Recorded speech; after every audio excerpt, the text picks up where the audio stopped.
The autumn rain that evening possessed an almost theatrical quality, drumming against the tall windows of London's more fashionable districts with the persistence of an unwelcome truth. It was the sort of weather that drives sensible people indoors, yet somehow manages to make even the most comfortable drawing rooms feel slightly melancholy. I had spent the better part of the day at my club, enduring the usual tedium of bridge and political discourse, when fate intervened in the form of a most peculiar invitation. Upon returning to my flat in Knightsbridge, I discovered an envelope awaiting me on the hall table, positioned with the mathematical precision that my housekeeper, Mrs. Sims, applies to all domestic arrangements. The envelope itself was of exceptional quality, thick, cream-colored paper that spoke of old money and older traditions. My name and address were inscribed in a copper-plate hand, so perfect it might have been engraved, and in the upper right corner, written in smaller script, were the words, "By hand." The wax seal bore the initials D.A. pressed into dark blue wax, and the entire correspondence exhaled the faint, expensive fragrance of a gentleman's club or a well-appointed study. I opened it with growing curiosity. The card within matched the envelope's quality, and the message, written in the same precise hand, was both formal and intriguingly mysterious. Captain Hastings, Mr. Daniel Abernethy requests the pleasure of your company at a private dinner on Thursday next at 8 o'clock at his residence, 7 Carlisle Mews, Mayfair. The occasion is of a somewhat delicate nature, and your discretion is taken for granted. Kindly consider this a matter of urgency. D. Abernethy. I read the invitation twice, my frown deepening with each perusal. Daniel Abernethy. The name stirred some distant chord of recognition, though I could not immediately place it. A consultation with Mrs. Sims revealed that the invitation had been delivered by a young messenger in grey livery, who had departed without waiting for a response or leaving any additional information. My curiosity thoroughly aroused, I reached for the telephone and placed a call to my old friend Hercule Poirot. If there is one thing I have learned from our various adventures together, it is that when something strikes one as odd, it is invariably wise to mention it to Poirot. "Hello? It is Hercule Poirot who speaks," came that familiar, precisely modulated voice. "Poirot, it's Hastings. I've just received rather a curious invitation, and I wondered if you might shed some light on it." "Ah, mon ami, you return from your golfing expedition in Surrey, and immediately you encounter mystery. It is, how do you say, your natural habitat. Tell me of this invitation." I read him the contents of the card, and at the mention of Daniel Abernethy's name, I heard Poirot give a small, thoughtful hum. "But yes, I know of this gentleman. Daniel Abernethy, a financier of considerable importance. He controls railways, mining operations, numerous ventures in South America. A man of great wealth and, one might say, equally great enemies." "Enemies?"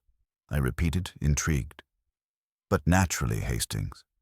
In the world of high finance, one does not accumulate such wealth without, shall we say, displacing others.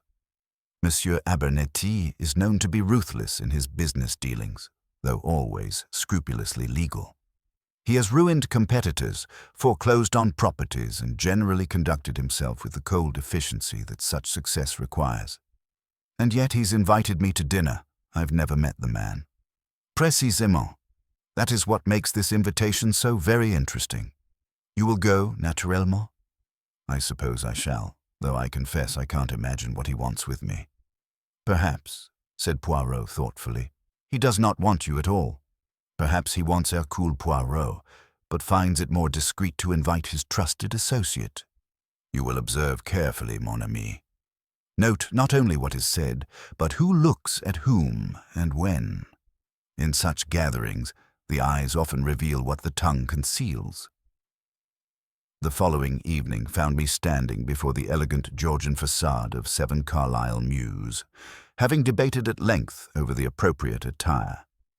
The invitation's formal tone had decided me in favor of evening dress, and I was gratified to see, as the door was opened by a supremely dignified butler, that I had chosen correctly. "Captain Hastings," the butler intoned with the sort of perfect diction that speaks of years in service to the very wealthy. "Mr. Abernethy is expecting you, sir." I was conducted up a gracefully curved staircase to a drawing-room that epitomized understated luxury. Persian carpets adorned polished floors, oil paintings in gilded frames gazed down from paneled walls, and the soft glow of shaded lamps created an atmosphere of cultivated refinement.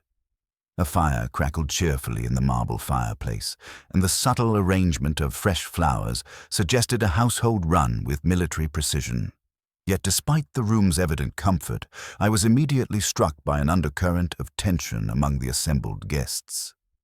Conversations seemed overly animated, laughter a shade too bright, and there was a watchfulness in people's expressions that suggested everyone was observing everyone else with unusual intensity. "Captain Hastings." A tall, distinguished man detached himself from a group near the fireplace and approached me with extended hand. "Daniel Abernethy, I'm most grateful you could accept my invitation on such short notice." He was, I judged, in his late 50s, with iron-gray hair and the sort of lean ascetic features that suggested both intelligence and considerable self-discipline. His handshake was firm, his manner courteous, yet there was something in his clear gray eyes, a wariness perhaps, or a barely suppressed urgency, that suggested this was no ordinary social gathering. "The pleasure is mine, Mr. Abernethy," I replied, "though I confess I'm somewhat puzzled as to why you are here." He finished my sentence with a slight smile that didn't reach his eyes.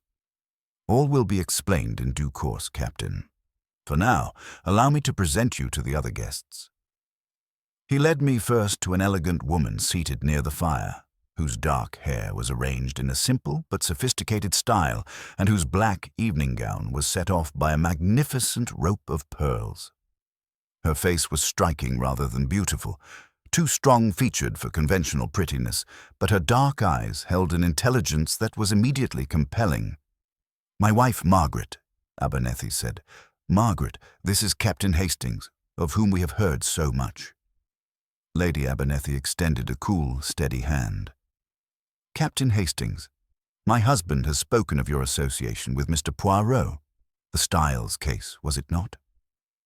I was somewhat taken aback by her knowledge of my activities. Indeed, though I had no idea my small part in these matters was so widely known. "You underestimate yourself, Captain," she replied with a faint smile. "In our circles, the exploits of Mr. Poirot and his faithful chronicler are followed with considerable interest. We find detective work infinitely more entertaining than the usual social gossip." "Margaret has a taste for mystery," Abernethy observed, though something in his tone suggested this was not entirely a compliment. Next, I was introduced to Sir Julian Westmacott, a tall, stooping gentleman with prematurely white hair and the weary expression of one who has observed too much of human nature and found it wanting. His reputation as a political journalist and social commentator was well known, and his leading articles in the major newspapers were read with both respect and trepidation by those in power. "Captain Hastings," Sir Julian said, bowing slightly. "I have long admired the partnership between yourself and Mr. Poirot. There is something refreshingly honest about your approach to detection, all observation and deduction, with none of the tedious forensic nonsense that seems to occupy the police these days." I was unsure whether this constituted praise or subtle mockery, but before I could respond, Abernethy had moved us along to meet Dr. James Lowell, a powerfully built man in his early 40s, whose blunt, honest features and direct manner provided a refreshing contrast to the more refined atmosphere of the gathering. "Delighted to meet you, Captain," Dr. Lowell said, gripping my hand with the firm clasp of a man accustomed to physical work. "I don't read detective stories much myself. Too much like my daily work, if you ask me. The human mind is quite mysterious enough without adding fictional complications." "And what is your specialty, Doctor?" I inquired. Alienism, he replied with a slight smile. I study the workings of disturbed minds. It's remarkable how often financial stress and mental instability coincide. The conversation was interrupted by our host, who guided me toward a young woman standing somewhat apart from the others near the tall windows. Miss Violet Marsh appeared to be in her mid-20s, with fair hair, intelligent grey eyes, and an air of quiet competence that suggested she was accustomed to managing complex situations with minimal fuss. Miss Marsh serves as my private secretary, Abernethy explained. She has been invaluable in organizing my various business affairs.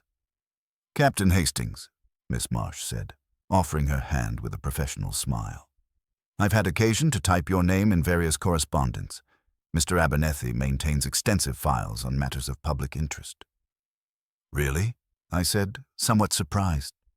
I had no idea my activities warranted such attention.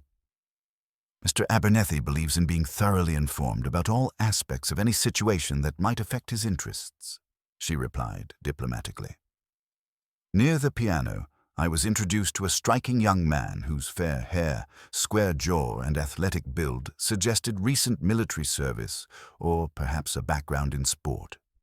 Philip Abernethy, Daniel's nephew, possessed the sort of confident bearing that comes from privilege and education, yet there was something in his manner, a slight restlessness perhaps, or barely suppressed impatience, that suggested all was not entirely harmonious within the family circle. Uncle Daniel has spoken of you, Captain, Philip said, though his tone suggested the conversation had not been entirely favorable. He has great faith in your powers of observation. You flatter me, I replied. I merely assist Mr. Poirot when circumstances require it. Ah, yes, the famous Belgian detective, Philip said with a smile that didn't quite reach his eyes. I wonder what he would make of our little gathering tonight. Before I could respond to this rather cryptic comment, my attention was drawn to the final member of the party, a woman of perhaps 35 who lounged with studied elegance in a chair near the fireplace, smoking a cigarette in a long jade holder.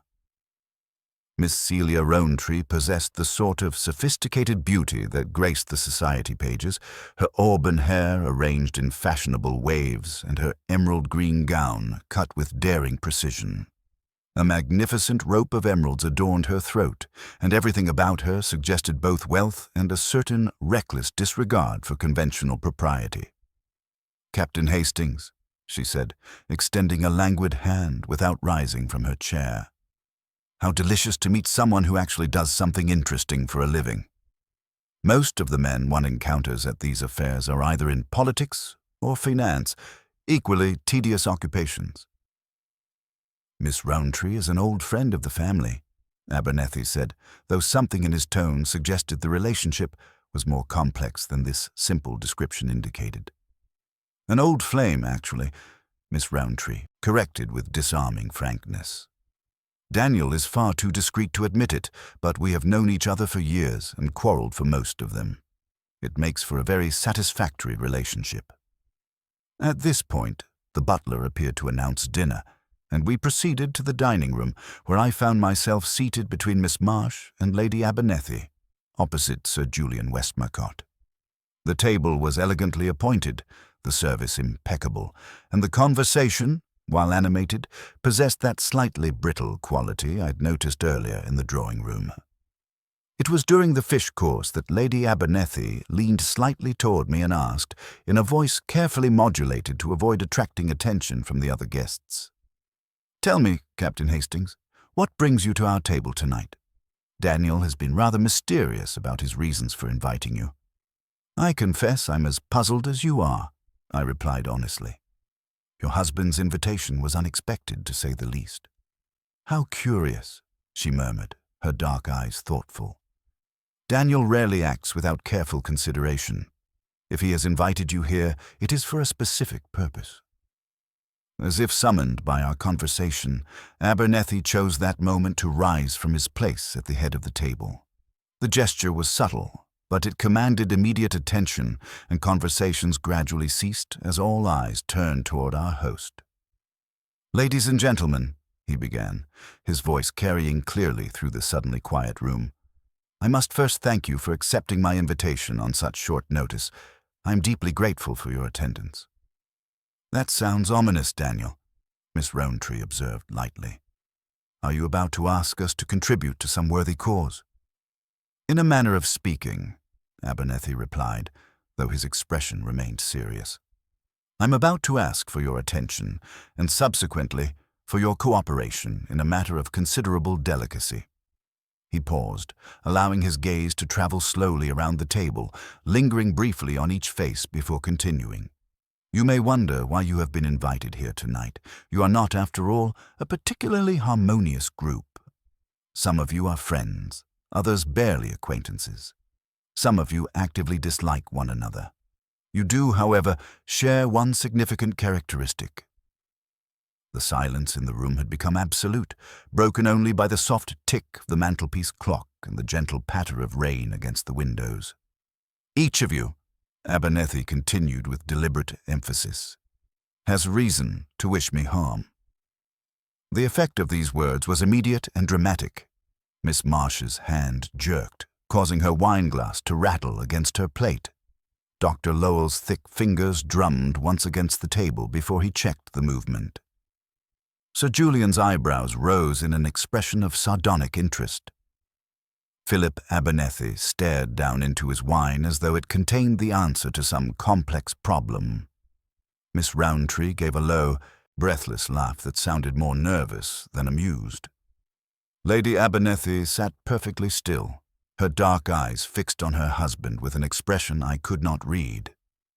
"Really, Daniel," Lady Abernethy said after a moment, her voice carefully controlled, "if this is your idea of dinner conversation—" "It is not conversation," Abernethy interrupted with sudden force.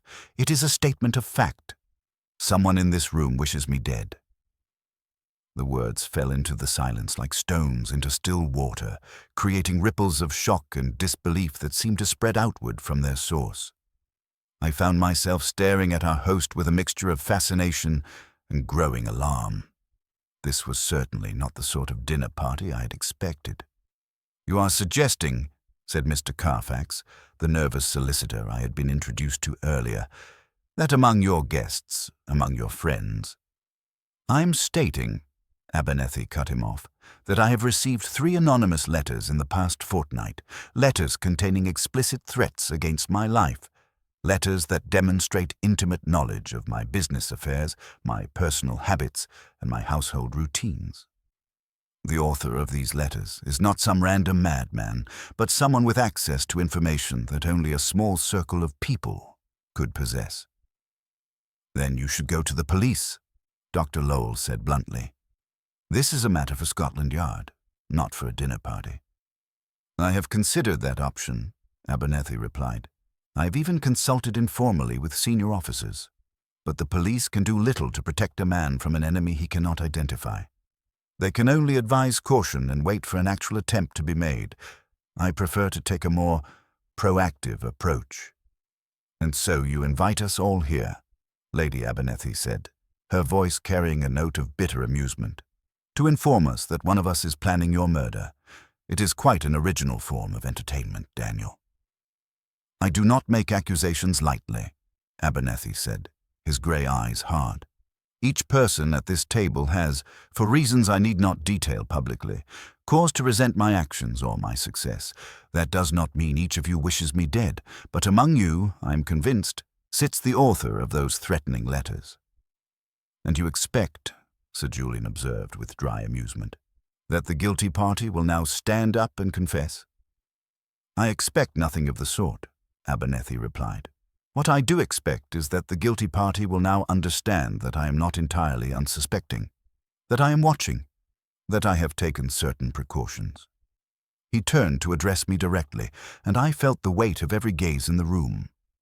"Captain Hastings, perhaps you would be good enough to explain to my guests your connection with Mr. Hercule Poirot." I was startled by this direct appeal, but managed to respond with reasonable composure. "I have had the honor of assisting Mr. Poirot in several criminal investigations. More as an observer and chronicler than as an active participant, I must emphasize. "Do not underestimate yourself, Captain," Sir Julian murmured. "Your accounts of Mr. Poirot's methods have been most illuminating." Abernethy nodded approvingly. "Precisely so. Captain Hastings is a man of proven integrity and sound judgment. I've arranged that should any harm befall me in the near future, Captain Hastings will maintain close contact with Mr. Poirot. He will serve, in effect, as my witness and my representative.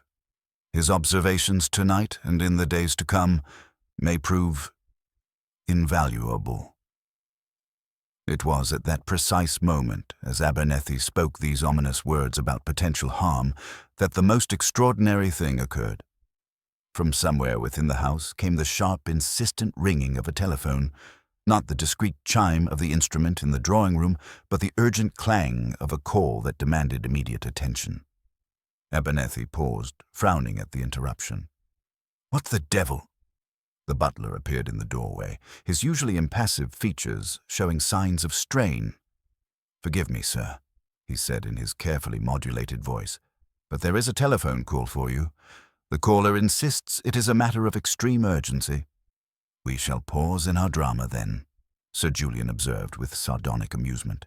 "The Deus ex machina calls from the wings." Abernethy's jaw tightened with obvious irritation. "Very well. I shall take it in the library. Please excuse me for a moment." He rose and left the room, the door closing behind him with a decisive click. The moment he was gone, the atmosphere in the dining room seemed to crackle with tension and barely suppressed emotion.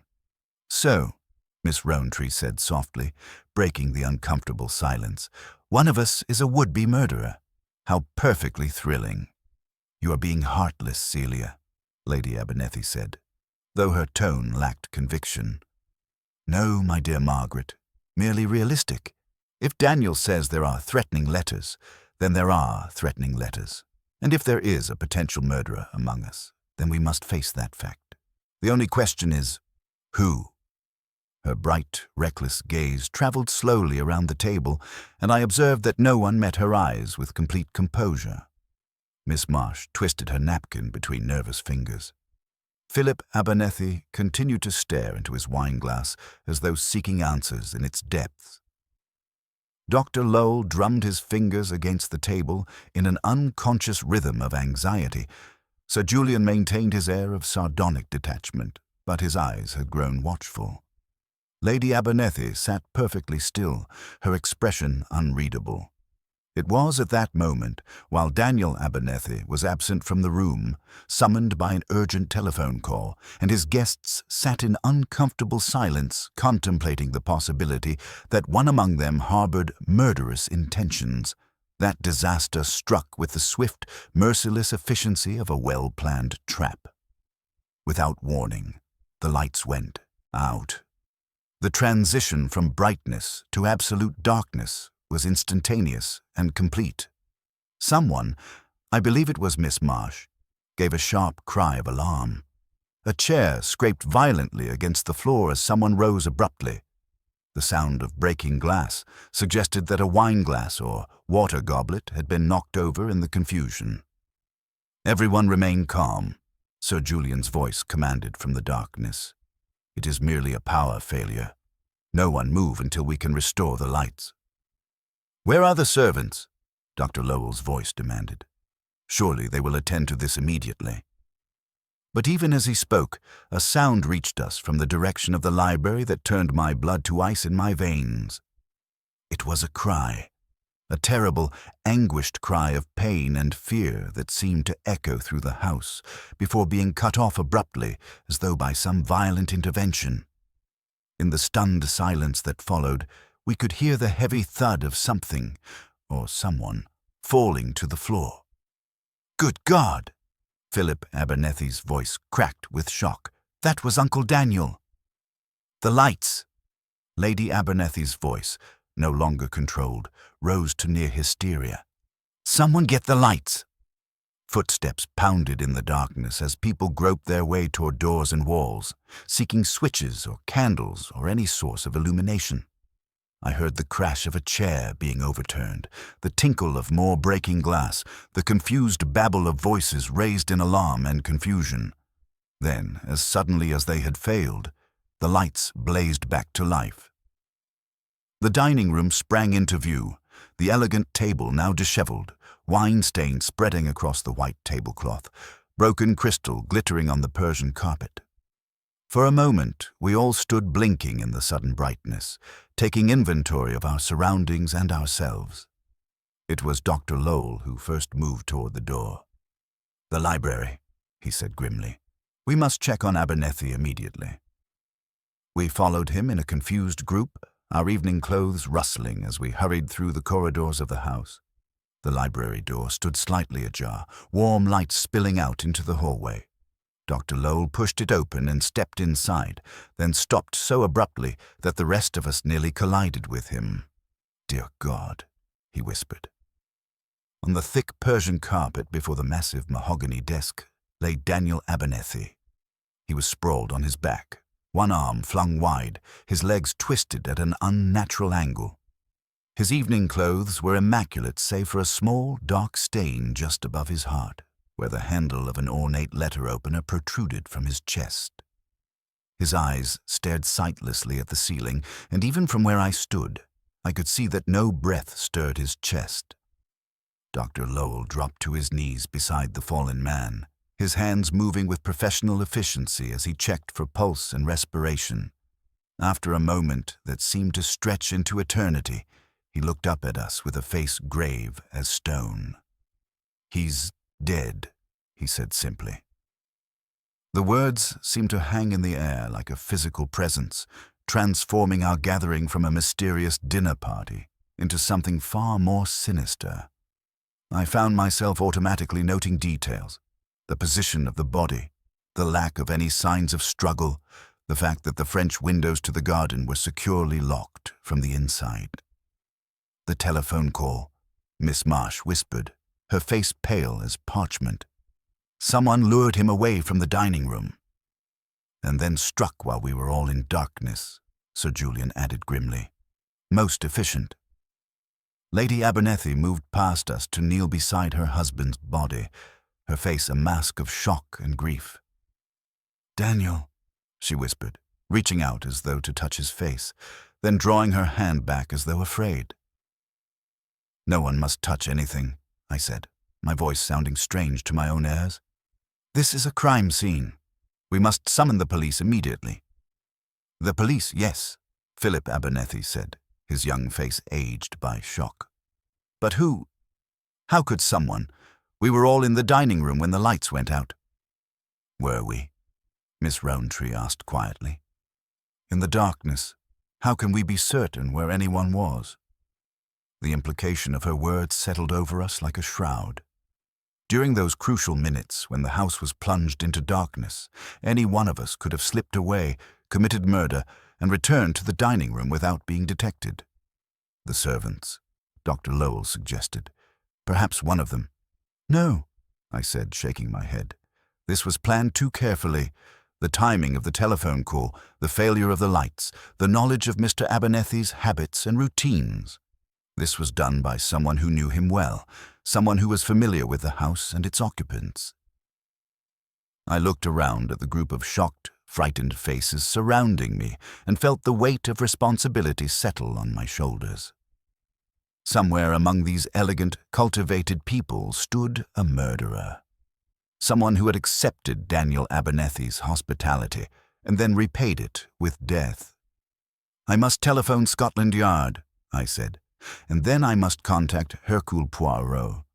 If ever there was a case that required his particular genius, this is it." As I moved toward the telephone, I found myself recalling Poirot's words from our conversation the previous evening. Pay attention not only to what is said, but to who looks at whom and when. At a dinner, it is often the eyes that speak the truth, while the tongues tell only what they have prepared in advance. How prophetic those words seemed now. For among the shocked faces surrounding Daniel Abernethy's body, I was certain I had glimpsed something more than mere surprise and grief. In someone's eyes I had seen the flicker of satisfaction, the cold triumph of a plan successfully executed. The dinner invitation that no one had sent had indeed been an invitation to murder. And now, as the rain continued its relentless percussion against the windows of the elegant house in Carlisle Mews, Hercule Poirot would be called upon to unravel the most psychologically complex case of his distinguished career. The game, as they say, was afoot. It was past 11 o'clock when I finally gained entry to the familiar, immaculate flat in Whitehall Mansions. The autumn rain had intensified during my hurried journey from Carlisle Mews, and I arrived thoroughly soaked and deeply shaken by the evening's terrible events. Poirot received me in his sitting room, which maintained its characteristic perfection, every ornament precisely positioned, every surface gleaming, the very air seeming to vibrate with methodical order. "Mon ami," he observed immediately, rising from his chair with fluid grace, "you are disturbed. More than disturbed, you are profoundly shocked. Come, sit by the fire. You will take whiskey, not coffee. At such moments, the English remedy is perhaps the most appropriate." "Thank you," I managed, accepting the glass with hands that trembled slightly. "Poirot, I've witnessed something terrible tonight. Danielle Abernethy is dead, murdered." Poirot's green eyes sharpened with interest, though his expression remained composed. "Ah? So soon after your mysterious invitation? Tell me everything, Hastings. Leave out nothing, however insignificant it may seem. In such matters, it is often the smallest detail that illuminates the whole." I recounted the evening's events methodically. The elegant dinner party, Abernethy's shocking declaration about the threatening letters, his identification of me as his link to Poirot, the ominous telephone call, the sudden blackout, and finally the discovery of his body in the library, with the letter opener protruding from his chest. Poirot listened in absolute silence, his fingertips pressed together in his characteristic pose of concentration. "The staging troubles me," he murmured when I had finished. "The anonymous letters, the dramatic dinner announcement, the convenient telephone call, the perfectly timed power failure. It has the quality of theatre, mon ami. Someone has arranged this murder like a scene from a play, complete with lighting effects and dramatic timing. You think it was planned in advance? Mais certainement. But by whom and why in such an elaborate fashion, that is what we must discover." He paused, his eyes growing thoughtful. "Tell me about Inspector Japp's preliminary findings." I relayed what I had learned before departing Carlisle Mews. Japp had established that the power failure was caused by someone throwing the main electrical switch in the cellar. The telephone call had originated from a public box in Piccadilly, the caller claiming to represent Abernethy's bank with urgent news of unauthorized account withdrawals. The murder weapon was Abernethy's own letter opener, bearing both his fingerprints and those of his killer, though the latter were too smudged for identification. "The guests remained under police supervision," I continued. "Lady Abernethy maintained remarkable composure, though I detected underlying strain. Philip Abernethy appeared genuinely shocked by his uncle's death. Miss Marsh seemed terrified, Dr. Lowell professionally detached, Sir Julian sardonic as always, and Miss Rowntree displayed that peculiar mixture of fascination and nervousness I had observed earlier." Poirot nodded slowly. "Human nature reveals itself most clearly under extreme stress. The mask of social propriety slips, and we see what lies beneath. But tell me, Hastings, during those crucial moments of darkness, did anyone leave the dining room?" "That's impossible to say with certainty. The confusion was complete. People calling out, furniture being knocked over, the sound of breaking glass. Anyone could have slipped away and returned without being detected." "Précisément. The murderer counted upon that confusion." Poirot rose and began his characteristic pacing, his hands clasped behind his back. "But there is something that puzzles me greatly about this affair, mon ami. Something that suggests a deeper game than mere murder." "What do you mean?" He stopped pacing and fixed me with an intense stare. "Your invitation, Hastings.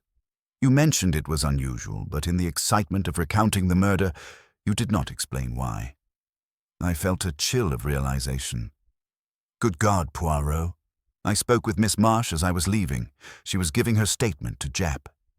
She insisted that she had sent no invitation to Captain Hastings. According to her, no such message was ever written or dispatched. Poirot's eyebrows rose dramatically. Tiens, but you received an invitation on Abernethy's personal stationery, sealed with his private seal, delivered by hand. Exactly. Yet no one at the house admits to sending it. Then we may conclude, Poirot said quietly, his voice carrying the weight of revelation, that someone took considerable trouble to ensure your presence at that dinner party.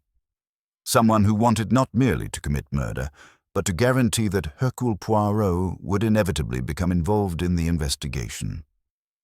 The implications of this deduction settled over me like a shroud. The murderer had not simply killed Daniel Abernethy. They had deliberately orchestrated events to draw Poirot into their web of deception. But why? I whispered. Poirot's smile was grim.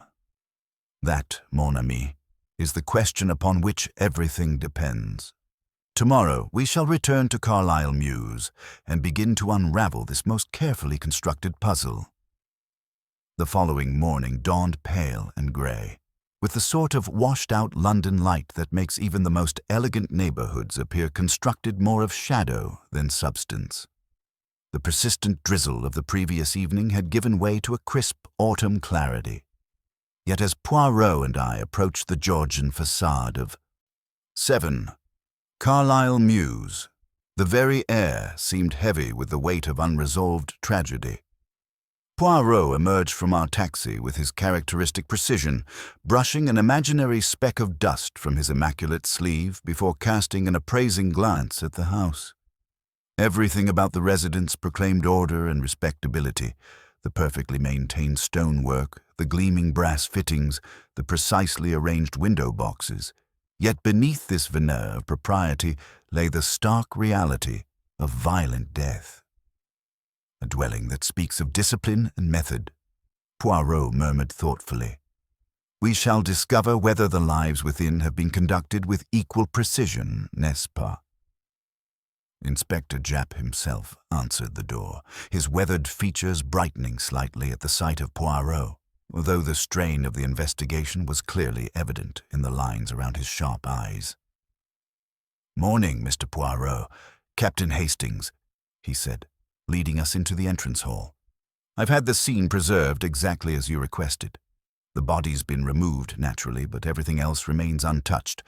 I must say, this is one of the strangest cases I've encountered in 20 years with the Yard. In what respect, mon ami? Poirot inquired, his keen gaze already cataloguing the details of our surroundings with the methodical attention he brought to all investigations. It's the theatrical nature of the whole business, Japp replied, unconsciously echoing our conversation of the previous evening. The dramatic dinner announcement, the mysterious telephone call, the perfectly timed power failure. It reads like something from a sensational novel. Real murderers don't usually go in for such elaborate staging. Unless, Poirot observed quietly, the staging itself serves a very specific purpose. Show me the library, if you please. The library presented a scene of elegant disorder that spoke volumes about the violence that had occurred within its walls. Daniel Abernethy's body had been removed, leaving only a chalk outline upon the Persian carpet and a dark stain that testified grimly to the brutality of his end. The massive mahogany desk remained exactly as it had been discovered, with papers scattered across its leather surface and the telephone receiver lying beside its cradle where it had apparently been dropped during the fatal attack. Poirot moved through the room with the careful deliberation of a master craftsman examining a complex mechanism. He did not touch anything, but his eyes missed nothing: the arrangement of books on their shelves, the position of furniture, the way light fell through the tall French windows, the precise location of every lamp and ornament. "The telephone call has been traced?" he asked, pausing beside the small table that held the instrument. "Public call box near Piccadilly Circus," Japp confirmed, consulting his notebook. The caller claimed to represent Coots Bank, said there were urgent irregularities in Mr. Abernethy's accounts requiring immediate attention. Complete fabrication, of course. The bank confirms no such call was authorized. Voice was deliberately muffled, could have been male or female. Poirot nodded thoughtfully, then dropped to his hands and knees beside the telephone table, producing his magnifying glass to examine the surface with minute attention. You observe, Hastings, the dust patterns here. They are disturbed in two places. Around the telephone itself, as one would expect, and here, at the front of this small drawer. Someone has opened it recently. We checked that, Japp said.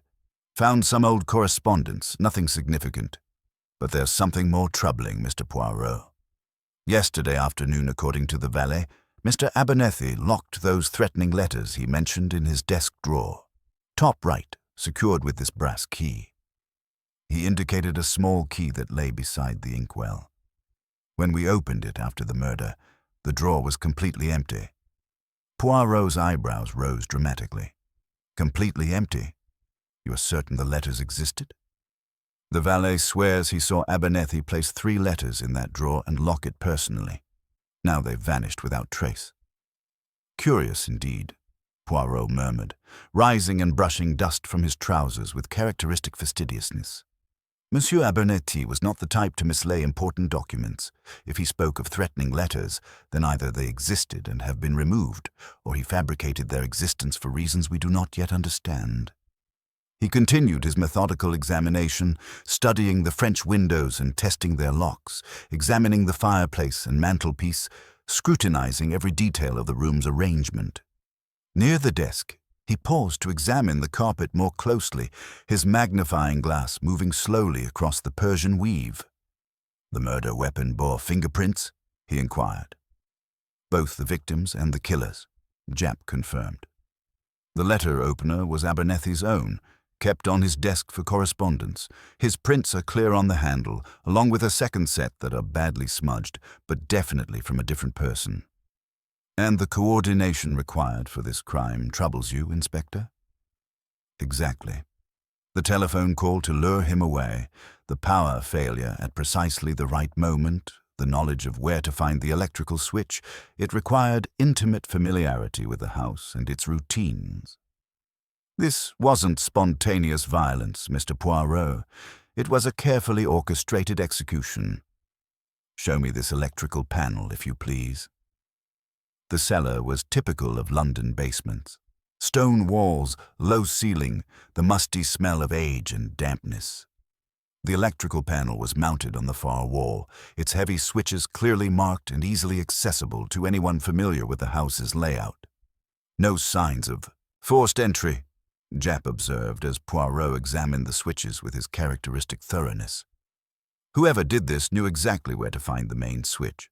Had to be someone familiar with the house, or someone who had been carefully instructed. The timing is most significant, Poirot agreed, straightening up.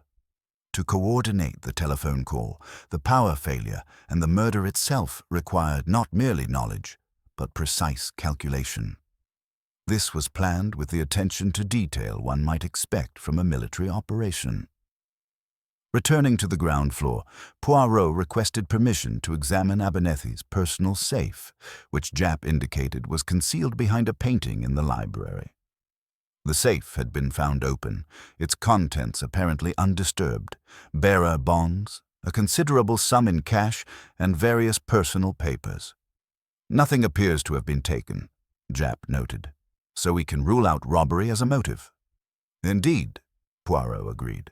This murder was not committed for material gain. It was deeply personal, carefully planned, and executed with theatrical precision. The question we must now address is why someone would go to such elaborate lengths, not merely to kill Daniel Abernethy, but to ensure that the crime would inevitably draw the attention of Hercule Poirot. The weight of this observation settled over us like a shroud. The mysterious invitation that had brought me to the dinner party, the theatrical staging of the murder, the elaborate coordination required, all suggested a mind that had planned not merely a killing, but a complex psychological game with Poirot himself. as the ultimate target. "And now, Inspector," Poirot said, his green eyes bright with the intellectual challenge that such cases always presented to him, "we must speak with our cast of suspects, for among those elegant dinner guests lies a killer whose planning has been as meticulous as it has been ruthless. The curtain has risen on Act 2 of this deadly drama, and it is time to discover which of our players has been performing the role of murderer." The morning interviews were conducted in Daniel Abernethy's private study, a room that seemed to embody the methodical precision of its late owner. Leather-bound volumes lined the walls in perfect order, while pale autumn light filtered through tall windows, illuminating a space that spoke of discipline, accumulated wealth, and the sort of calculated control that had characterized Abernethy's approach to both business and personal relationships. Poirot had positioned himself behind the mahogany desk with deliberate intent, creating an atmosphere of formal interrogation that would, as he explained quietly to me, encourage our subjects to reveal more than they intend. Inspector Japp had arranged for the household to gather in the morning room, where they waited with the sort of brittle composure that follows violent death. The atmosphere was charged with grief, apprehension, and that peculiar tension that comes when people who barely tolerate one another are forced into proximity by extraordinary circumstances. Lady Abernethy was our first interview, arriving with the punctuality that grief had not diminished. She wore deep mourning, black silk that emphasized the pallor of her complexion and the dark shadows beneath her intelligent eyes.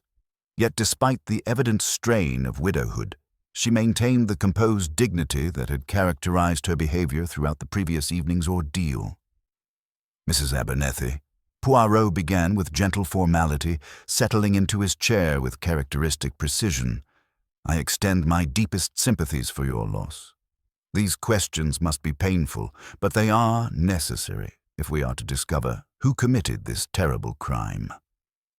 "I understand completely, Mr. Poirot," she replied, her voice steady despite the circumstances. Daniel would have expected nothing less than thoroughness. He was always meticulous in his approach to problems. "Tell me about these threatening letters your husband mentioned. Had he discussed them with you previously?" A shadow crossed her features, and for the first time, her composure showed hairline cracks. "Daniel was not in the habit of sharing his business concerns with me, Mr. Poirot. He believed in what he called compartmentalization, keeping different aspects of his life entirely separate. I knew he had been troubled recently, more withdrawn than usual, but he had not mentioned specific threats. Yet at dinner, he seemed convinced that someone present wished him harm. This did not surprise you." Lady Abernethy was silent for a long moment, her dark eyes thoughtful. "Daniel made enemies, Mr. Poirot. In business, in politics, even socially. He was not a man who tempered his actions for the sake of popularity, but I confess I was shocked by his directness last evening. It seemed unlike him to confront potential enemies so openly." "And your marriage, madame? You spoke yesterday of compartmentalization." The question struck home with visible force. Lady Abernethy's hands tightened almost imperceptibly in her lap, but her voice remained controlled. "Our marriage had become a matter of social convenience rather than affection, Mr. Poirot. I will not pretend otherwise. Daniel and I occupied the same house, the same social circle, the same public image. Beyond that, there was very little truly shared between us in recent years." When she departed, Poirot made several notes in his precise handwriting before summoning Philip Abernethy. The young man appeared considerably more composed than he had the previous evening, though his face still bore the strain of shock, and his manner suggested the sort of controlled emotion that comes from good breeding and military training. "Mr. Abernethy," Poirot began without preamble, "you were your uncle's heir, I understand." "Yes," Philip replied, meeting Poirot's gaze directly. "Uncle Daniel had no children, and my father died some years ago. The inheritance was never a secret, though recently it had become conditional." "Conditional in what manner?" Philip's jaw tightened. Daniel believed I was too extravagant, too careless with money. 6 months ago, he informed me that unless I could prove my financial responsibility within that time frame, he would leave his fortune to charitable institutions, rather than to me. He had already reduced my allowance and demanded detailed accounts of my expenditures. A powerful motivation for ensuring his continued goodwill, or for ensuring his death before he could change his will, Philip said with startling frankness. I realize how this appears, Mr. Poirot, but I did not kill my uncle. Despite our differences, I respected him. Miss Violet Marsh, when summoned, presented a study in nervous efficiency. Her hands trembled slightly as she arranged her skirts, and her voice carried the careful modulation of someone struggling to maintain professional composure under extreme stress. Miss Marsh, Poirot said gently, as Mr. Abernethy's private secretary, you were intimately familiar with his business affairs. Had you observed anything unusual in his behavior recently? He had been receiving correspondence that disturbed him greatly, she admitted, her voice barely above a whisper. Letters that he read privately and locked away immediately. He had also become suspicious of everyone, including me. Recently, he discovered certain irregularities in my handling of petty cash. Financial difficulties, Miss Marsh? The question brought a flush to her pale cheeks. My mother requires expensive medical care, Mr. Poirot. I had borrowed small amounts from the household accounts, always intending to replace them. Mr. Abernethy discovered these borrowings last week and demanded full repayment within the month, along with my resignation. When the interviews concluded, Poirot sat in thoughtful silence, his green eyes fixed on some distant point beyond the windows. Something troubles me greatly about these interviews, Hastings, he said finally. Each suspect has admitted to compelling motives for murder with remarkable frankness. Lady Abernethy acknowledges an unhappy marriage. Philip faces disinheritance. Miss Marsh confronted disgrace and dismissal. In my experience, guilty parties are rarely so forthcoming about their reasons for wanting the victim dead. He rose and began his characteristic pacing. It suggests either extraordinary cunning or that someone has gone to considerable trouble to ensure that every guest at last evening's dinner party appears to have compelling reason for murder. The question we must ask ourselves is whether this represents the natural accumulation of enemies around a powerful man, or the careful construction of a web of false motives designed to obscure the real reason for Daniel Abernethy's death. The afternoon interviews continued in Daniel Abernethy's private study, where pale autumn light filtered through tall windows, illuminating a space that seemed to embody the methodical precision of its late owner.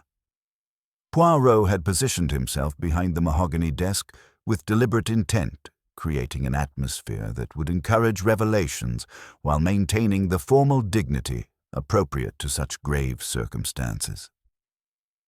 Dr. James Lowell entered with the steady assurance of a man accustomed to crisis, his medical training evident in the way he assessed the room before taking his seat.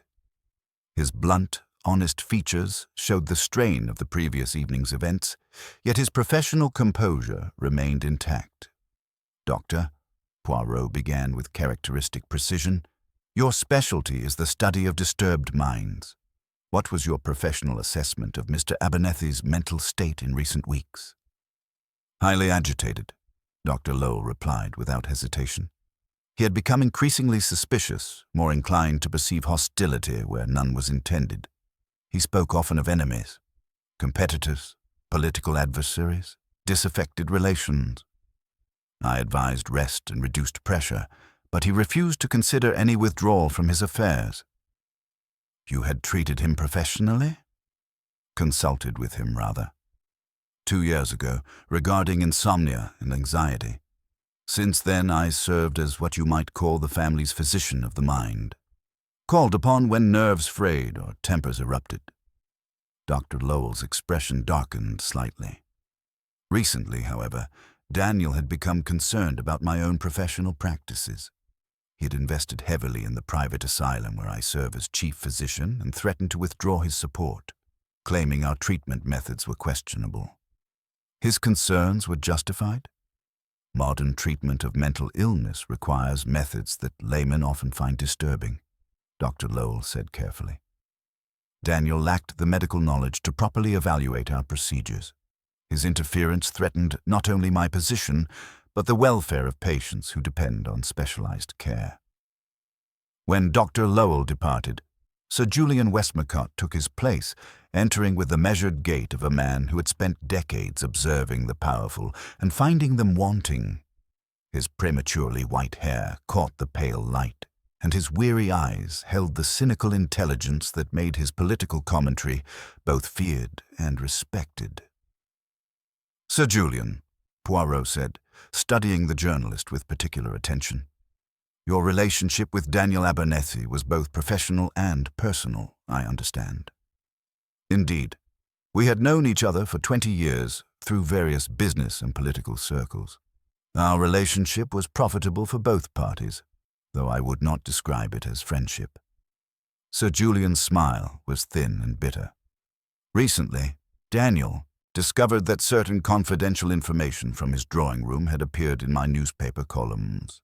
He accused me of betraying his trust for journalistic advantage. And was this accusation accurate?" "Entirely accurate," Sir Julian admitted with startling candor.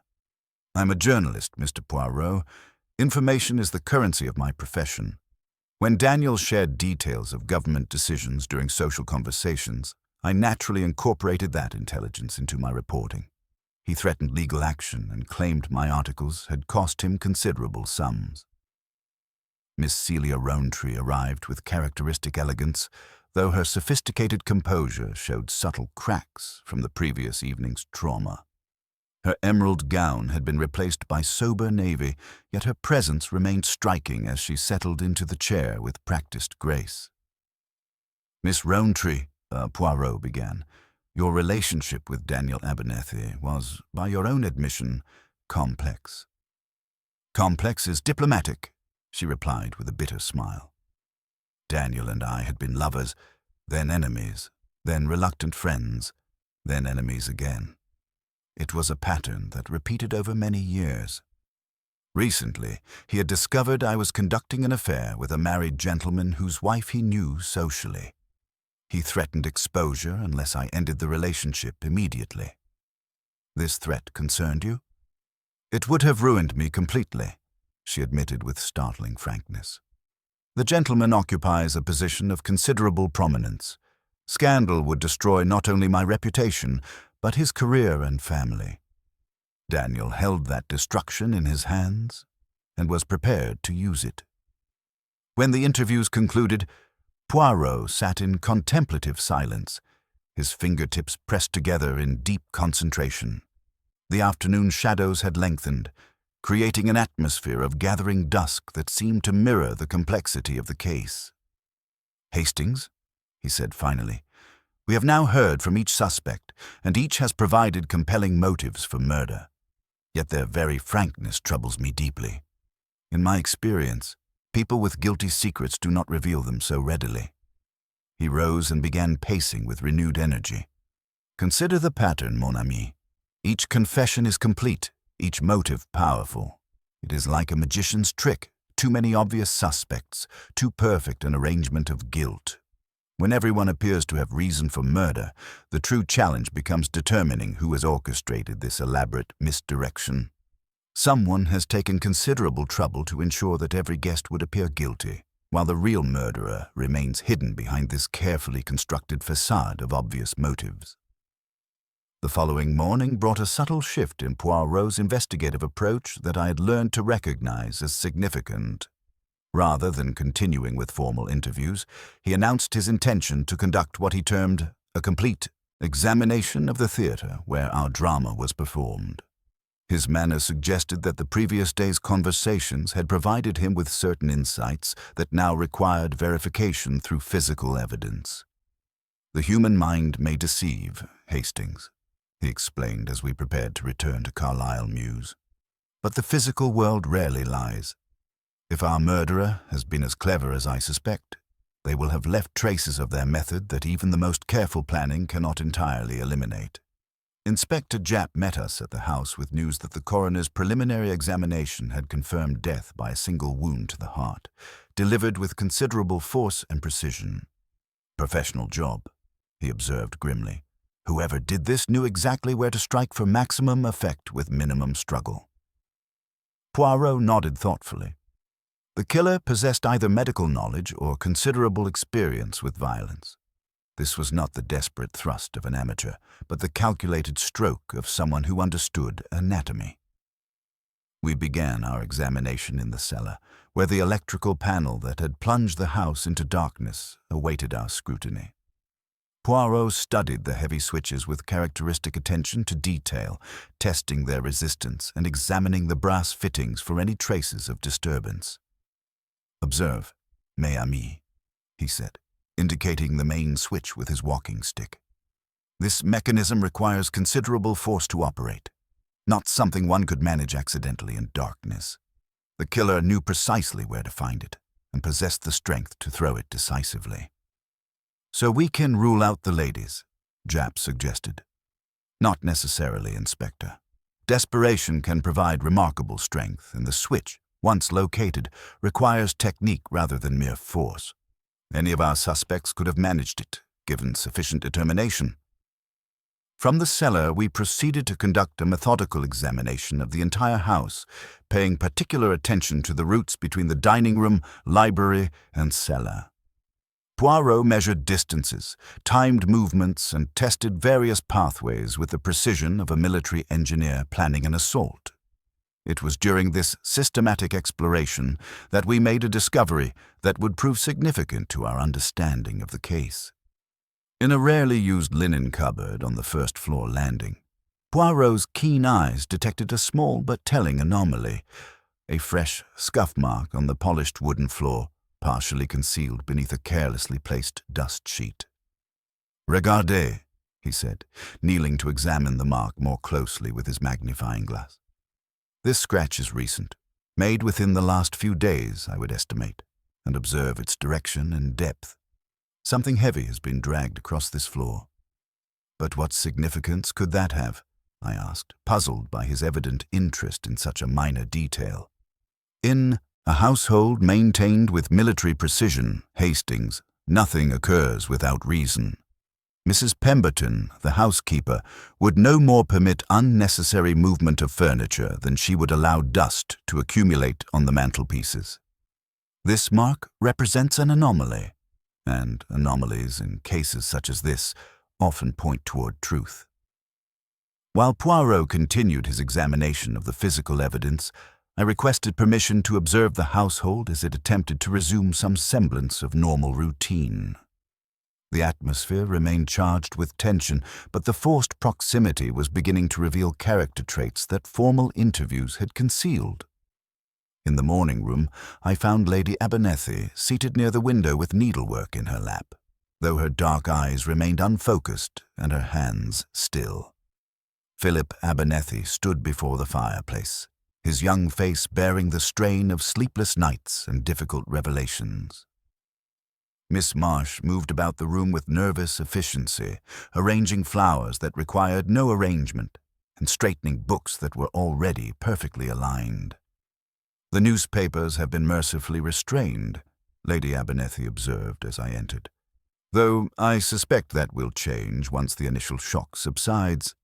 Daniel always said that privacy was a luxury that required constant vigilance to maintain." "Uncle Daniel understood the value of information," Philip added with bitter emphasis. "He collected secrets the way other men collect stamps or coins. Each piece of knowledge was catalogued, filed, and stored for potential future use."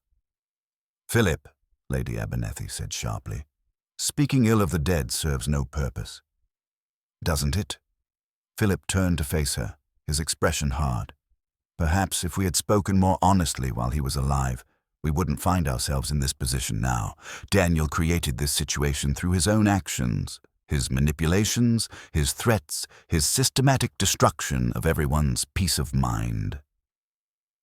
The raw emotion in his voice was unmistakable, and I found myself wondering whether grief or guilt was the primary source of his obvious distress.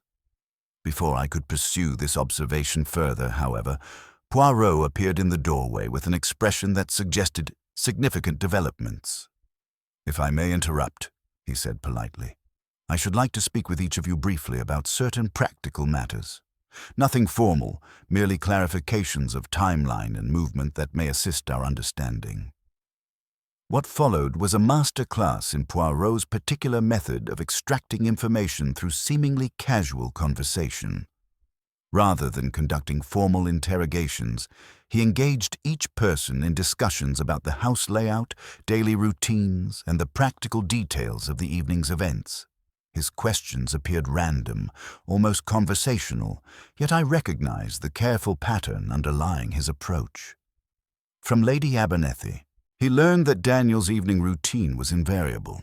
Coffee in the library, correspondence until 10 o'clock, then retirement. From Philip, he discovered that the cellar was used primarily for wine storage and that all family members were familiar with its layout. Miss Marsh revealed that the household staff followed strict schedules and that any deviation from routine would be immediately noticed. Most significantly, during his conversation with Dr. Lowell, who had remained in the house overnight at Lady Abernethy's request, Poirot uncovered a detail that cast new light on the evening's events. "You mentioned yesterday that you had observed Mr. Abernethy's increasing agitation," Poirot said casually. "In your professional opinion, was this agitation consistent with genuine fear, or might it have been performance?" Dr. Lowell frowned thoughtfully. "An interesting question, Mr. Poirot. Daniel was certainly disturbed, but there was something theatrical about his behavior that struck me as unusual. He seemed almost to be rehearsing his responses to various scenarios. As though he were preparing for a specific confrontation? Precisely. As though he knew something was going to happen and was preparing himself for it. This revelation cast Daniel Abernethy's dramatic dinner announcement in an entirely new light. Rather than being the spontaneous declaration of a frightened man, it suggested careful preparation for a confrontation he knew was coming. As the afternoon shadows lengthened, Poirot called me aside for a private conference in the library, where Daniel Abernethy had met his violent end less than 48 hours earlier. "The case grows more complex with each revelation, Hastings," he said, settling into the chair behind the mahogany desk. "We are not dealing with a simple murder for gain, nor even a crime of passion. This killing was planned with extraordinary care and executed with remarkable precision. You believe you know who did it? I begin to see the shape of the truth, mon ami, though certain crucial details remain obscure. What troubles me most is the psychological sophistication of our killer. They have not merely committed murder, they have orchestrated a complex deception designed to misdirect our investigation, while simultaneously drawing me into their web." He paused, his green eyes growing thoughtful. "There is something deeply personal about this crime, Hastings. Someone wished not merely to kill Daniel Abernethy, but to demonstrate their superiority over both their victim and the detective, who would inevitably be called upon to solve the case. You think they're challenging you directly?" "I'm certain of it. The false invitation that brought you to the dinner party, the theatrical staging of the murder, the careful timing of every element, all suggest a mind that has studied my methods and wishes to test them against their own considerable ingenuity." As we prepared to leave Carlisle Mews, Poirot paused at the front door, his gaze sweeping over the elegant entrance hall with the intensity of a general surveying a battlefield. "Tomorrow, Hastings, we shall begin the final phase of our investigation. I believe our killer is preparing to make their next move, and when they do, we shall be ready to spring the trap that will expose their carefully constructed deception." The game of cat and mouse was about to enter its most dangerous phase, and I could not shake the feeling that we were being watched by eyes that held secrets darker than any we had yet uncovered. The following morning brought an unusual transformation in Poirot's demeanor that I had learned to recognize as significant. He dressed with even greater than customary precision, selecting his most immaculate gray suit and adjusting his tie with the meticulous care of a general preparing for battle. His movements possessed that particular energy that indicated his famous little grey cells had reached some crucial understanding. "Today, mon ami," he announced as we prepared for Carlisle Mews, "we begin what I call the psychological offensive. The murderer has had time to believe their deception successful. Now we shall apply pressure and observe how they respond under scrutiny. You have a specific strategy in mind, but certainly. The guilty mind, when it believes itself secure, becomes overconfident. When that confidence is challenged, it reveals itself through defensive reactions.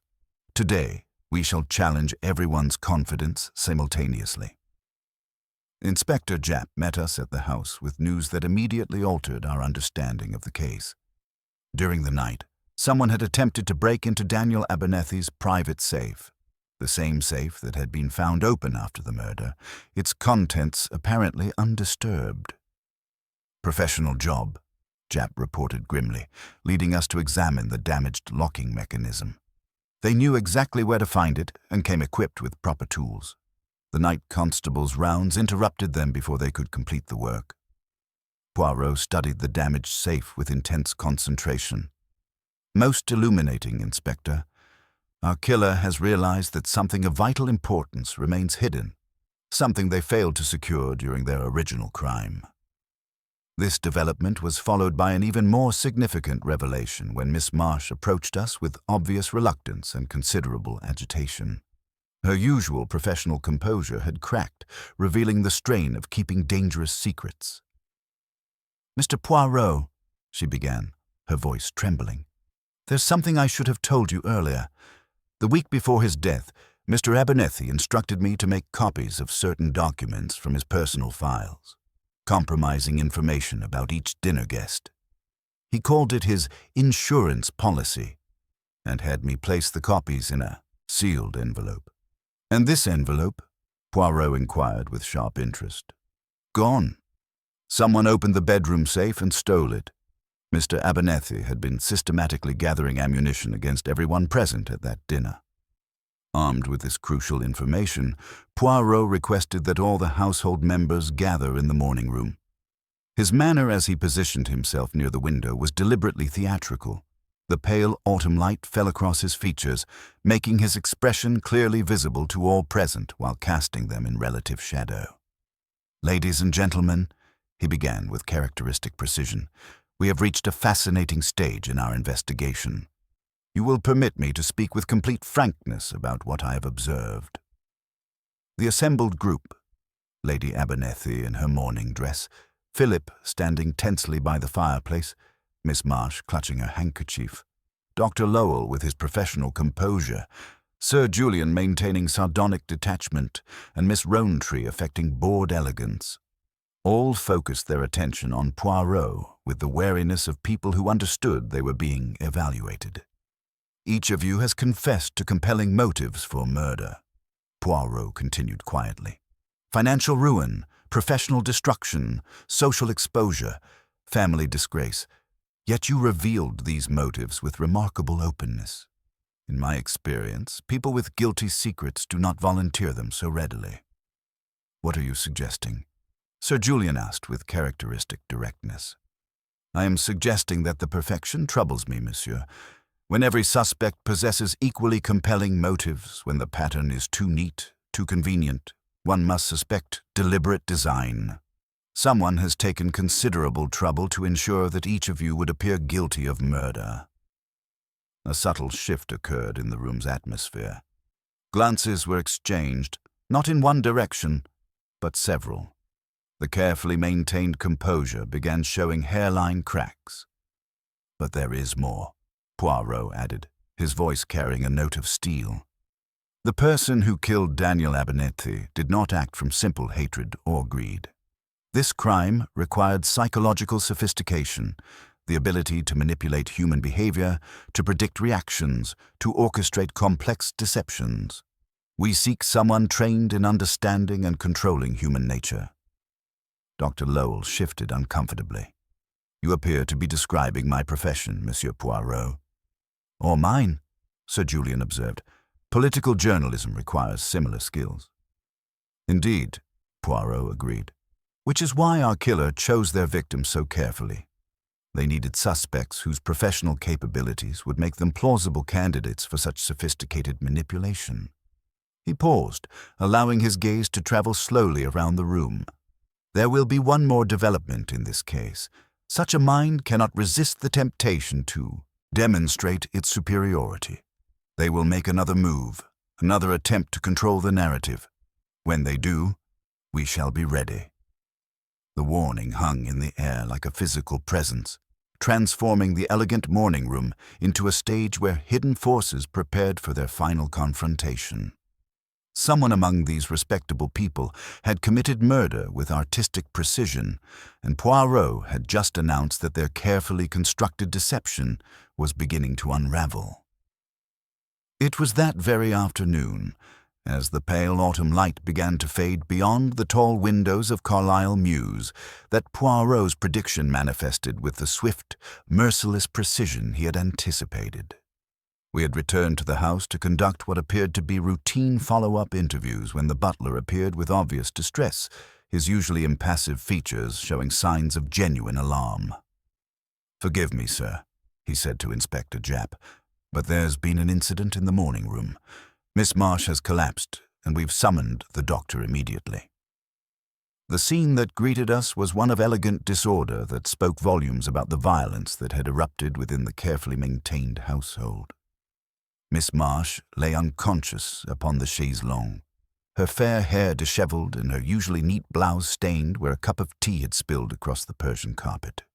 Her face was ghastly pale, with a faint bluish tinge about her lips that suggested something far more sinister than a simple fainting spell. Dr. Lowell knelt beside her with professional efficiency, his hands steady as he checked her pulse and respiration. The other household members stood in various postures of shock and concern, Lady Abernethy maintaining her composed dignity despite obvious strain, Philip Abernethy pacing restlessly near the fireplace, Sir Julian observing with his characteristic sardonic detachment, and Miss Rowntree affecting bored elegance while her eyes betrayed genuine alarm. "Poison," Dr. Lowell announced grimly, looking up from his examination. "Some form of alkaloid, judging by the symptoms and the speed of onset. I've induced vomiting and administered what counteragents I have available, but she requires immediate hospital treatment." "The tea service," Poirot observed immediately, his keen gaze focusing on the elegant silver tray beside the chaise longue. "Everyone partook of the same pot?" "Yes," Lady Abernethy confirmed, her voice carefully controlled. "We were discussing Daniel's funeral arrangements when Mrs. Pemberton brought in the afternoon tea. We all used the same service. Pot, milk, sugar bowl. Violet poured her own cup, as she always does." Poirot examined the tea service with meticulous attention, noting the arrangement of cups, the position of the milk jug, and the scattered sugar that had spilled when Miss Marsh collapsed. His magnifying glass revealed traces of a fine white powder around the rim of her particular cup, powder that was not present on any of the others. "Most instructive," he murmured. "The poison was administered specifically to Miss Marsh's cup, not to the general service. This required both opportunity and intimate knowledge of her habits."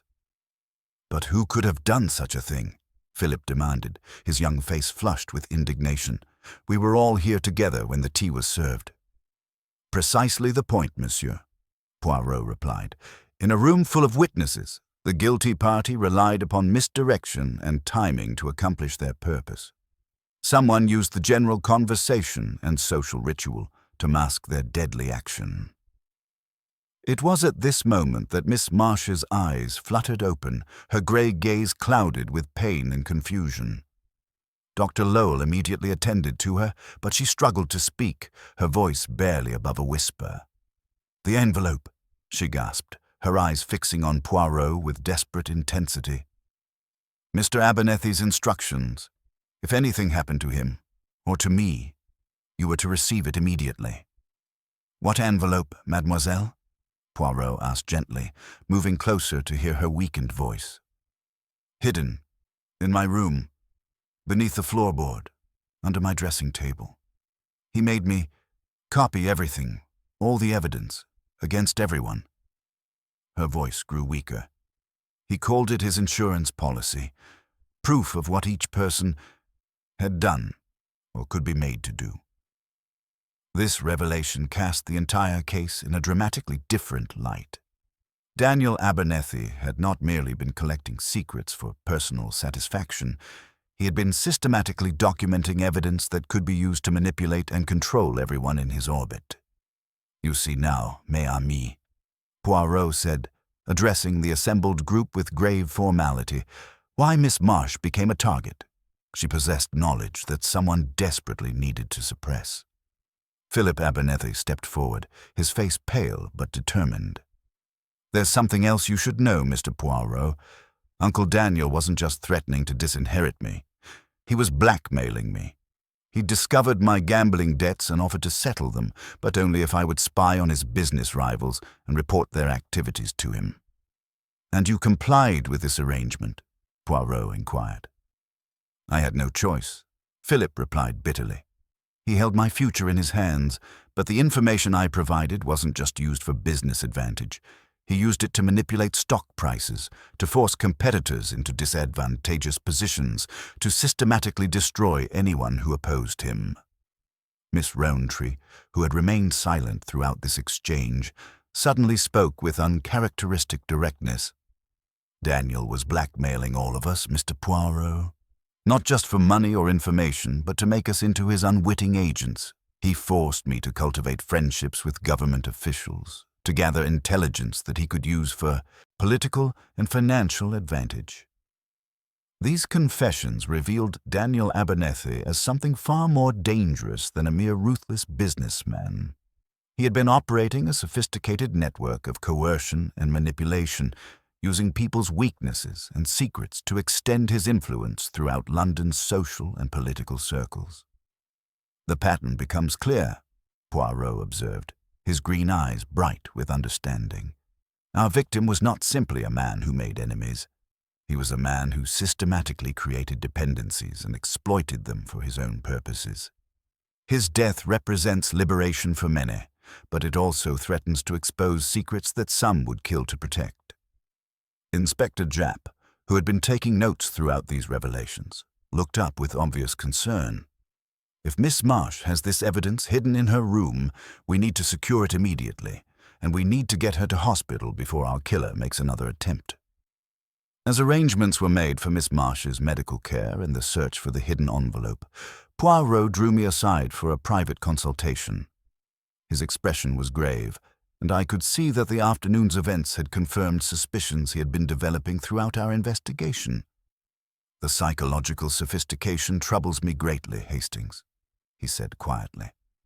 "This poisoning attempt was not the desperate act of a cornered criminal. It was a calculated move in a complex game. Our killer understands that we are closing in, but rather than fleeing or surrendering, they are escalating their campaign. You believe they'll try again?" "I'm certain of it. But next time, they will not rely on poison or stealth. They have demonstrated their willingness to kill in front of witnesses, to take extraordinary risks to protect their secret. When they strike again, it will be with the desperation of someone who has nothing left to lose." As we prepared to leave Carlisle Mews, the hidden envelope safely in police custody and Miss Marsh under medical protection, Poirot paused at the threshold of the morning room where the poisoning had occurred. His gaze swept over the elegant furnishings, the scattered teacups, the dark stain on the Persian carpet where deadly poison had been spilled. "The game enters its final phase, mon ami," he said with quiet intensity. "Our killer has revealed themselves through their very desperation to remain hidden. Tomorrow we shall spring the trap that will expose not merely a murderer, but an artist of deception whose masterpiece has been years in the making." The psychological chess match between Poirot and his unknown adversary was approaching its climax, and I could not shake the feeling that the next move would determine whether justice would prevail or whether a brilliant and ruthless mind would escape punishment for crimes that went far beyond a single evening's violence. The morning brought revelations that would fundamentally alter our understanding of the entire case. Inspector Japp arrived at Poirot's flat, carrying a leather dispatch case that contained the contents of Miss Marsh's hidden envelope, and as we spread the documents across the mahogany table, the true scope of Daniel Abernethy's operations became horrifyingly clear. "Mon Dieu," Poirot murmured, examining the meticulously organized files. Each folder bore a name and contained detailed psychological profiles, compromising correspondence, financial irregularities, and personal secrets that could destroy reputations with surgical precision. Philip Abernethy's gambling debts and market manipulation, Miss Rowntree's correspondence with her married lover, Dr. Lowell's questionable asylum treatments, including a suppressed patient death, Sir Julian's acceptance of government funds to delay newspaper exposés, Lady Abernethy's secret consultations about legal separation. "But observe this most carefully, Hastings," Poirot said, drawing forth a thinner folder marked simply H.P. Our late host appears to have studied Hercule Poirot as methodically as he studied his victims. The folder contained newspaper clippings of our cases, annotated in Abernethy's precise handwriting. Marginal notes questioned certain deductions and proposed alternate interpretations. One page bore the underlined observation: "Poirot relies excessively on psychology and confession. Construct conditions where psychological inference leads astray." "He was preparing to challenge you directly," I observed with growing unease. "Précisément. Yet he is the one who lies dead. This suggests our killer possessed even greater psychological sophistication than Monsieur Abernethy himself." Before we could pursue this analysis further, urgent word arrived from the hospital. Miss Marsh had regained consciousness and was demanding to speak with Poirot immediately. We found her propped against white pillows, her grey eyes bright with fever and determination. "Mr. Poirot," she began without preamble, "there's something crucial you must understand. I wasn't merely Mr. Abernethy's secretary. I was his psychological consultant. My university training was in psychology, not secretarial work. He employed me to design the manipulation strategies contained in those files." This revelation struck like lightning. Poirot leaned forward with sharp interest as she continued. "I analyzed psychological profiles, devised coercion techniques, identified emotional vulnerabilities. But 6 months ago, I began documenting everything, intending to expose the entire operation. That's when I started receiving anonymous threatening letters, not about Mr. Abernethy's life, but threatening to expose my role unless I destroyed all evidence." "You were being blackmailed as well?" "Yes. 3 letters. Just as Mr. Abernethy described at dinner. Someone knew exactly what I was planning and was determined to stop me. The letters demonstrated intimate knowledge of my activities. They knew when I worked late, which files I accessed, even my routes home. And during the blackout that night, Miss Marsh's eyes grew intense. I heard footsteps in the corridor outside the dining room. Someone left during the confusion and returned before the lights came back on. I was seated near the door. I'm certain of it." Armed with these revelations, we returned to Carlisle Mews, where Poirot requested one final gathering of all suspects. As we prepared the drawing room, his manner suggested the psychological chess match was approaching its climax. "The pattern becomes clear at last, Hastings," he said, arranging chairs in a careful semicircle. "We seek someone who understood psychological manipulation as expertly as Miss Marsh herself. Someone who could predict and control human behavior with scientific precision. But why the elaborate staging? Why not simply kill Abernethy quietly? Because, mon ami, this was never merely about murder. Our killer wished to demonstrate intellectual superiority, to prove they could orchestrate a perfect crime that would baffle even Hercule Poirot. The theatrical elements, the careful timing, the deliberate creation of multiple suspects, all represent a mind that viewed murder as an art form. As the suspects began arriving for what they sensed would be the final confrontation, Poirot positioned himself where he could study every face simultaneously. The autumn light filtering through tall windows cast dramatic shadows across the elegant room, creating an atmosphere of impending revelation. "There is one more crucial element," Poirot observed quietly as we waited. "Daniel Abernethy was a man who thrived on control and manipulation. Such a person, receiving death threats, would not simply wait passively for his demise. He would have prepared, anticipated, perhaps even set traps for his would-be killer." "You think he knew who was threatening him?" "I'm certain of it, and I believe he left us the means to identify his murderer, hidden where only the most careful investigation would reveal it." The final gathering was about to commence, and as I observed the assembled suspects taking their places, I realized that one among them had orchestrated the most psychologically sophisticated murder of Poirot's distinguished career. The battle of minds that had begun with a mysterious dinner invitation was approaching its explosive conclusion. The drawing room at Carlisle Mews had been arranged with theatrical precision, each suspect positioned where Poirot could observe their reactions in the pale afternoon light. Lady Abernethy sat with composed dignity despite her obvious strain. Philip lounged with studied nonchalance that fooled no one. Dr. Lowell maintained his professional bearing, Sir Julian affected sardonic detachment, and Miss Rowntree displayed brittle elegance that barely concealed her nervousness. "Mesdames et messieurs," Poirot began, his voice carrying the weight of absolute certainty, "we have reached the conclusion of a most extraordinary case.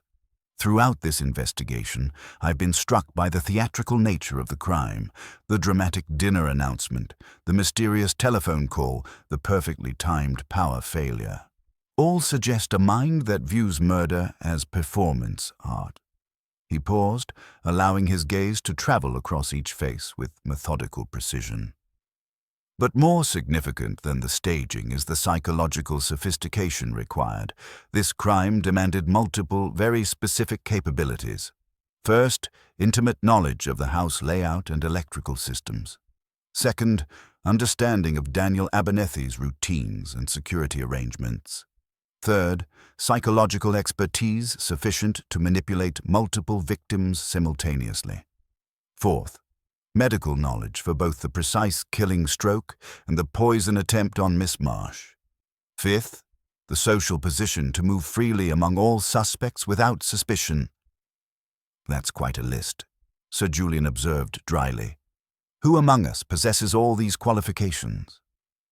"An excellent question, monsieur. Let us examine each systematically. The electrical system, operating those heavy switches in complete darkness, requires not mere familiarity, but practiced knowledge born of repeated use. The psychological manipulation required professional training in human behavior analysis. The medical aspects demanded expertise in anatomy and toxicology." Poirot's keen eyes settled on Dr. Lowell with laser-like intensity. "Only one person present possesses every capability required for this elaborate crime. Dr. Lowell, your medical training provided knowledge of anatomy for the precise killing blow, a single thrust to the heart that ensured rapid death without struggle. Your specialization in mental illness gave you professional expertise in psychological manipulation, allowing you to orchestrate the complex web of misdirection that made everyone appear guilty. Dr. Lowell's professional composure showed the first hairline cracks. This is speculation, Poirot. You have no concrete evidence." "On the contrary, Doctor, your position as consulting physician to this household provided intimate access to family routines, relationships, and the house layout, including the cellar where you had often gone during your visits. You knew exactly where to find the electrical panel because you had used it before during your consultations with various family members." Poirot moved closer, his voice growing more intense. "But the most damning evidence lies in the psychological sophistication of your campaign. You didn't simply kill Daniel Abernethy. You orchestrated a masterpiece of misdirection. You used your professional knowledge to predict exactly how each suspect would react under pressure, ensuring they would all confess to compelling motives while you remained above suspicion. The anonymous letters to Miss Marsh, threatening exposure if she revealed Abernethy's methods, You wrote those because you realized her evidence could implicate you in something far worse than murder. You had been using your position to eliminate Abernethy's inconvenient enemies through your asylum, hadn't you, Doctor? Patients who entered your care with knowledge of his business dealings and never left alive. The accusation struck home with devastating force. Dr. Lowell's face cycled through shock, calculation, and finally cold acceptance. The timing troubles me most, Poirot continued relentlessly. You coordinated the telephone call using your medical knowledge to disguise your voice with the power failure and the murder itself. This required not merely planning, but the sort of precise calculation one expects from someone trained in scientific method. And when Miss Marsh survived to reveal the existence of Abernethy's files, you attempted to poison her with an alkaloid, administered in just such a way that its symptoms could be immediately recognized and treated by the physician conveniently present. You played rescuer to cover your role as would-be killer. Inspector Japp stepped forward. We also found traces of the same mud from your walking shoes in the cellar, Doctor. You were there during the blackout. Dr. Lowell straightened his shoulders with the dignity of a man who had gambled everything on intellectual superiority and lost. Abernethy was a parasite who destroyed lives for profit. The world is better without him. Perhaps, Poirot agreed quietly. But that decision was not yours to make. Your oath was to preserve life, not to play judge and executioner, regardless of your victim's crimes. As Japp moved forward with handcuffs, Dr. Lowell met Poirot's gaze with grudging respect. I almost succeeded, didn't I? My psychological analysis was nearly perfect. Nearly, Doctor, Poirot replied with quiet satisfaction. But in the end, your very perfection betrayed you. Real human behavior is never quite so predictable as scientific theory suggests. And fortunately for justice, even the most brilliant mind cannot account for every variable in the complex equation of murder. The case of the dinner invitation that no one sent had reached its conclusion, leaving behind a sobering reminder that intelligence without conscience becomes merely another form of madness. The grey London morning that followed Dr. Lowell's arrest possessed the peculiar quality of aftermath. That strange mixture of relief and melancholy that settles over a place where justice has been served, but at considerable cost. Poirot and I sat in his immaculate sitting room at Whitehall Mansions. The newspapers folded neatly on the table, each bearing headlines about the Carlyle Mews murder that failed utterly to capture the sinister complexity of what we had uncovered. Inspector Japp had departed only minutes before, leaving behind revelations that cast the entire affair in an even more horrifying light. The investigation into Dr. Lowell's private asylum had revealed 17 suspicious deaths over 3 years, all patients who possessed inconvenient knowledge about Daniel Abernethy's business dealings, political arrangements, or financial irregularities. A systematic elimination service, Poirot murmured, his green eyes reflecting both satisfaction at justice served and profound disturbance at the scope of the crimes. Dr. Lowell had perverted his medical oath, transforming healing into an instrument of calculated murder. The betrayal of trust goes far beyond ordinary homicide. But how did you know it was him? I asked, still overwhelmed by the case's psychological complexity. Every suspect seemed equally guilty. Poirot rose and began his characteristic pacing, hands clasped behind his back. Precisely the trap he had set, mon ami. Dr. Lowell relied upon my tendency to analyze psychological motivations, assuming I would become lost in the forest of obvious suspects with clear motives. But the very perfection of everyone's guilt pointed toward sophisticated manipulation. He paused by the window, studying the orderly street below. Consider the capabilities required, Hastings. The coordination of the telephone call, the power failure, the precise medical knowledge for the killing stroke, the psychological expertise to predict each suspect's reactions under interrogation. Only Dr. Lowell possessed every necessary skill. The threatening letters to Miss Marsh. his attempt to silence her before she could expose his role in the asylum murders. When that failed, he tried poison, administered with medical precision, knowing he could immediately rescue her to cover his role as would-be killer. The full picture that emerged was one of systematic corruption extending throughout London's most respectable circles. Abernethy had not merely been a ruthless blackmailer. He had been the center of a web that reached into politics, finance, and society itself. Dr. Lowell had served as his ultimate weapon until ambition overcame subservience. The dinner party announcement was pure theater, Poirot continued, designed to establish external threat while preparing the stage for murder. Lowell knew Abernethy's blackmail had created genuine enemies. He simply exploited that situation to create perfect cover. And my mysterious invitation. Written by Lowell himself on stolen stationery.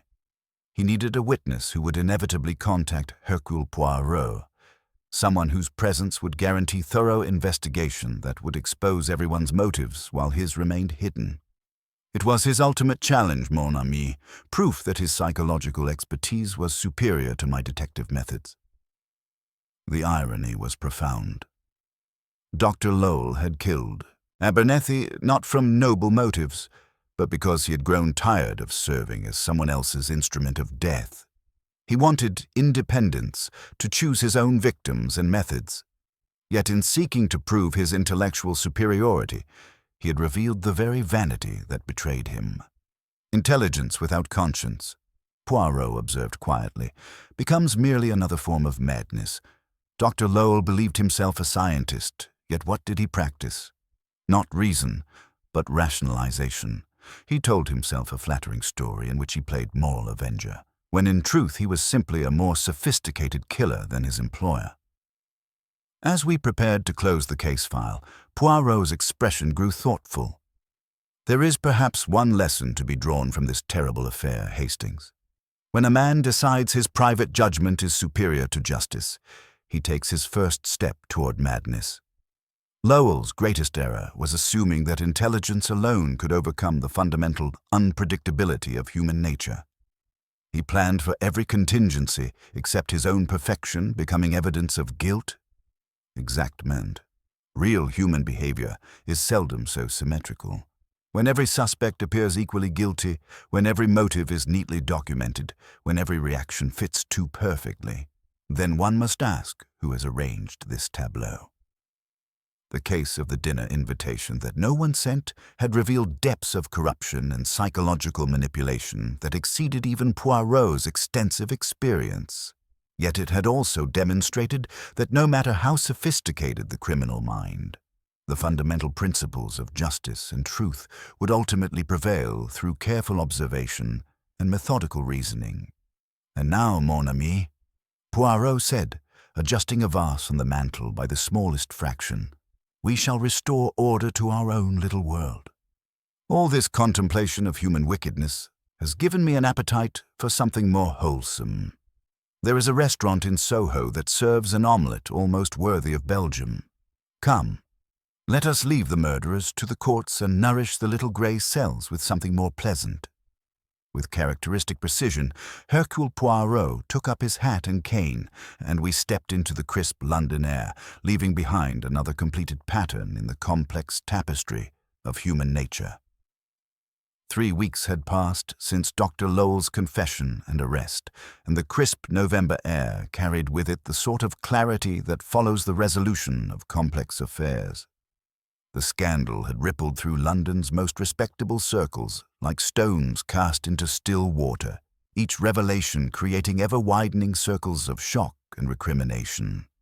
I found myself drawn back to Carlisle Mews on a grey afternoon, compelled by that peculiar mixture of curiosity and closure that marks the true end of extraordinary events. The elegant Georgian facade remained unchanged, yet something fundamental had shifted. Lady Abernethy received me in the morning room, the same chamber where Miss Marsh had nearly died from Dr. Lowell's calculated poison. The Persian carpet had been replaced, I noticed, and the atmosphere itself seemed lighter, as though the house had finally exhaled a breath it had been holding for years. The transformation of leaves. Lady Abernethy wore deep mourning still, but her manner suggested a woman emerging from shadows into something approaching genuine relief. The rigid composure that had characterized her behavior during our investigation had given way to something more natural, more authentically human. "Captain Hastings," she said, offering her hand with genuine warmth, "I hoped you might call. Mr. Poirot's brilliance saved us all from a terrible fate. Had Dr. Lowell succeeded in his psychological masterpiece, any one of us might have faced the gallows for Daniel's murder." She had aged in the weeks since her husband's death. Yet the change was not entirely one of deterioration. Freedom, even purchased at such a terrible price, had restored something essential to her character. "There is something I must tell you," she continued, moving to the window where autumn leaves scattered in the wind. During the investigation, I could not admit this, but I had begun to suspect Daniel's activities extended beyond mere business ruthlessness into actual criminality. I had started gathering evidence, intending to confront him or contact the authorities if necessary. This revelation cast her composed behavior during our interviews in an entirely different light, not mere breeding, but the careful control of someone walking a tightrope between loyalty and justice. Philip Abernethy arrived as we spoke, entering with the energy of a man freed from unbearable pressure.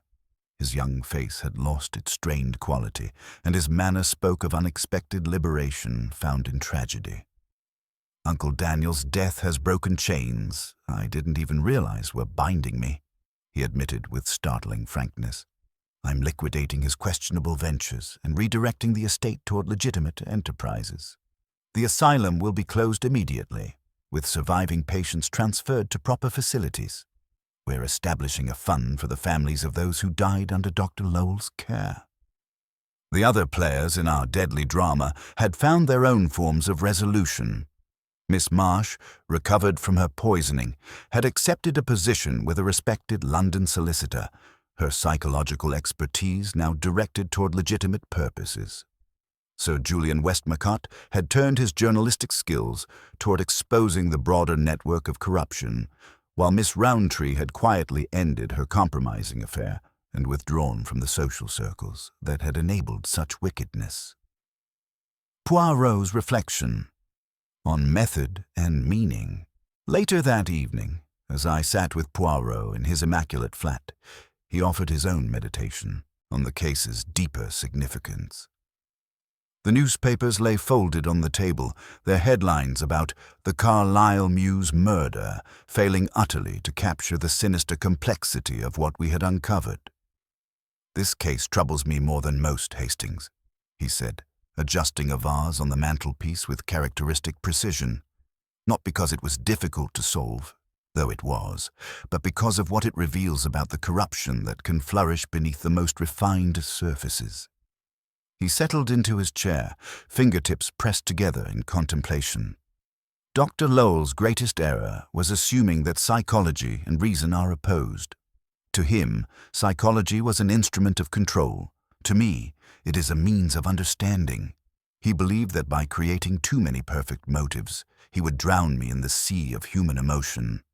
What he failed to comprehend is that real life is never so tidy as theoretical models suggest. The very perfection of everyone's guilt pointed toward sophisticated manipulation, I observed, beginning to understand his methodology more clearly. "Précisément, mon ami. When everything is arranged, when motives are too symmetrical, when guilt presents itself too conveniently, then one must ask, who has arranged this tableau? Behind such order, there is often a guiding hand that fears the unpredictability of genuine human behavior." The nature of evil and justice. Poirot rose and began his characteristic pacing, hands clasped behind his back.